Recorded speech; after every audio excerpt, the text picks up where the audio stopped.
नमस्कार मित्रांनो, आजपासून पुढील 5 दिवस दररोज दुपारनंतर आणि रात्रीला महाराष्ट्रातील या 26 जिल्ह्यात वादळी वाऱ्यासह जोरदार पावसाची हजेरी राहणार।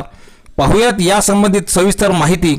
हवामान खात्याच्या अंदाजानुसार आजपासून पुढील 5 दिवस महाराष्ट्रातील सिंधुदुर्ग, सातारा, कोकण, पालघर, ठाणे, रायगड, रत्नागिरी, मध्य महाराष्ट्रातील नंदुरबार, धुळे, जळगाव, नाशिक, नगर, पुणे, सांगली, कोल्हापूर तसेच मराठवाड्यातील छत्रपती संभाजीनगर, जालना, बीड, धाराशिव, लातूर, नांदेड, परभणी, हिंगोली, विदर्भातील बुलढाणा, अकोला, वाशिम, अमरावती, यवतमाळ, वर्धा, नागपूर, भंडारा आणि गोंदिया या जिल्ह्यात दररोज दुपारनंतर आणि रात्रीला वादळी पावसाची शक्यता पुढील 5 दिवस कायम राहील अशी शक्यता आज भारतीय हवामानशास्त्र विभागाने वर्तवली असल्यामुळे शेतकऱ्यांनी संबंधित योग्य ती आपली काळजी आणि आपल्या जनावरांची काळजी घ्यावी असे आवाहन करण्यात आले आहे।